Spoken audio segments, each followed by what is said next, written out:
This fence post has been in the ground for 11 years. No pressure treatment, no synthetic sealant, nothing from a hardware store shelf with a warning label on the side. Just this, a dark resinous liquid that smells like a campfire in a pine forest at the same time. Brushed on twice 11 years ago. Pull it out of the ground and look at the base. No rot, no soft spots, no crumbling solid wood, $4 of material one afternoon, and 11 years of wet soil and freeze-thaw cycles haven't touched it. I'm not going to tell you this is some lost ancient secret that nobody knows about. It's sitting on the shelf at your hardware store right now, usually near the barn paint. Most people walk right past it without knowing what it actually does, what it's actually for.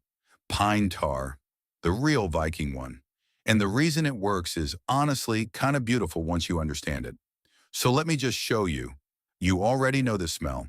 You've walked past a pine forest on a hot summer day and caught that deep, warm, resinous scent in the air. That's the same compound. The tree produces it naturally to resist moisture, to repel insects, to fight fungal rot from the inside out. Pine tar takes those protective resins and puts them back into cut wood that no longer has a living tree making them. It doesn't coat the surface from the outside. It soaks into the wood fibers and re-impregnates them with the same chemistry the wood had when it was alive. That's the difference between pine tar and a painted-on sealant. A sealant is a barrier sitting on top waiting to crack and peel. Pine tar is the wood's own defense system restored. And here's the part that gets me every time I think about it.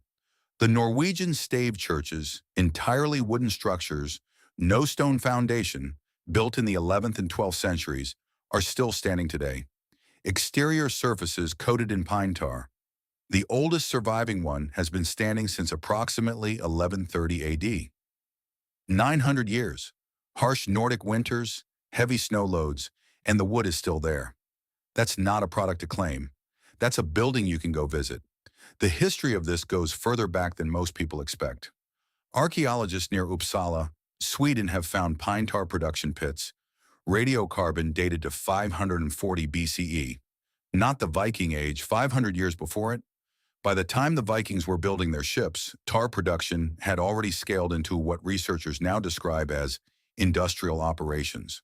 Larger kiln sites from 680 to 900 AD could produce 50 to 80 gallons of tar in a single burn. And in the Viking harbor at Hedeby, in what is now northern Germany, archaeologists found over 90 tar brushes, not tar pots, the application tools.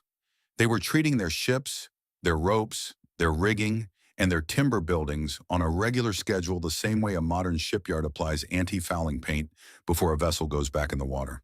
By the 1600s, Stockholm tar had become Sweden's third most valuable export. The British Royal Navy ran on it. American colonists supplied it from the pine forests of the southeast. The resin became so embedded in North Carolina's economy that residents earned the nickname Tar Heels, which stuck. It was not a niche craft. It was the petroleum of its era. And then synthetic wood preservatives arrived. Pressure-treated lumber, chemical sealants, petroleum-based stains. They were easier to manufacture at scale, easier to sell at a margin. The knowledge of what pine tar actually does and how to use it properly stopped being passed down. Not because it stopped working, because it was too cheap and too simple to build a business around. The buildings treated with it are still standing. The knowledge had to find its own way back. Here's the parts list. And this is genuinely it. Pine tar. One can search genuine pine tar on Amazon, and brands like Austin or Sage Restoration come up. Or check near the barn paint at a farm supply store. A 500 ml can runs $8 to $12 and treats a serious amount of wood at the 50-50 mix ratio. For a fence post, a tool handle, a garden shed, or raised bed frame, one can goes a long way. Purified linseed oil. Not the boiled linseed oil from the regular paint aisle. Purified linseed oil sold specifically for natural wood finishes. A small bottle runs $4 to $6. The linseed oil thins the tar so it penetrates deeper into the wood fibers instead of staying at the surface. Don't substitute the unpurified version. It can go rancid inside the wood and interfere with curing. A stiff bristle brush. You've probably got one somewhere. That's it. The $4 version of this is the small amounts you'll use from both containers on a single project. Total material cost for a fence post or a set of tool handles under $4. Easy. Here's how it goes together. Mix pine tar and purified linseed oil in a 50-50 ratio. Equal parts stirred well. Now here's the thing most instructions skip. Apply it warm. Set the container in a warm water bath for 20 minutes or warm it gently on a radiator. Warm tar flows into the wood like it belongs there because it does. Cold tar is thick and syrupy and stays near the surface. The difference in penetration between cold and warm application is significant enough that it's worth the extra 20 minutes every time. Apply to dry bare wood only. If there's an existing synthetic coating, paint, varnish, polyurethane, strip it first. The tar needs to reach the wood, not sit on top of old finish. Brush the mixture on with a stiff bristle brush, working it into the grain. You're not painting a surface. You're massaging a treatment into a material. Use pressure, work it in. Apply one thin coat. Let it soak in for several hours, then wipe off any excess still sitting on the surface before it skins over. Now here's the part nobody mentions until after they've done it. It's deeply satisfying in a way that's genuinely hard to explain until you experience it. The smell of warm pine tar, rich, resinous, slightly smoky, like a forest and a fireplace at the same time, fills the space around you while you work. The brush strokes are slow and deliberate, and you can see the wood changing as you go. Pale or gray grain going warm, amber brown right under your hand, soaking it in. People who do this once tend to go looking for more wood to treat. That's not a sales pitch. It's just consistently what happens.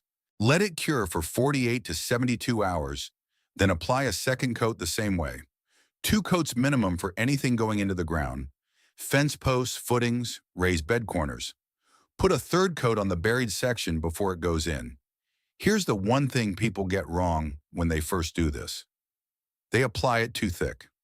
Pine tar is a penetrating treatment, not a film builder. Thick coats sit on the surface, stay tacky, attract dust and dirt, and can bleed back out in hot weather. Thin coats fully absorbed are the whole point. If it's still sticky after 24 hours, you put on too much. Wipe off the excess and wait. What's soaked in is doing the work. What's sitting on top is just mess. One honest note, exterior wood in full sun and driving rain will benefit from a refresh every 1 to 3 years. Not because the treatment fails. The resins that penetrated deep into the fibers the first time are still there. What you're refreshing is the surface layer that weathering gradually depletes. For anything sheltered, tool handles, interior timbers, items kept out of the weather, a single proper treatment lasts many years with no attention at all. The Norwegian stave churches get retarred on a maintenance schedule. That's not a failure. That's a maintenance protocol for a 900-year-old wooden building. The material doing the work is a brush and a can of pine tar. The thing about this that keeps sitting with me is how far back it goes and how many people figured it out independently. Celtic iron workers in Sweden were burning pine tar from root pits 500 years before the Vikings launched a single ship. Vikings treated the vessels that reached North America around 1000 AD with it. Medieval builders in Norway and Sweden used it on structures that are still standing. Indigenous communities across Northern Europe and North America use various tree resins for the same purpose on tools, canoes, and shelters, arriving at the same chemistry from different directions. And somewhere in the last 100 years, as the hardware store filled up with branded products in branded containers, this knowledge stopped being passed down. The tap worked, the pressure-treated lumber was right there, and the old knowledge just quietly sat on a shelf and gathered dust. $4 one afternoon, and that knowledge is back in your hands. I don't know what your situation is or why you're watching this. Maybe it's the fence that's starting to go soft at the base. Maybe it's the garden shed that's showing its age. Maybe it's the tool handles or the raised beds or the wooden boat or the barn siding. Maybe you just wanted to know what the Vikings actually used and ended up here at midnight, pulling on a question you couldn't stop following. It doesn't matter. It works either way. Now you know how. If this story changed how you look at the wood in your world, please subscribe and like the channel. We are unearthing the history they tried to bury. Plant the seeds of the future. The next treasure will be revealed soon.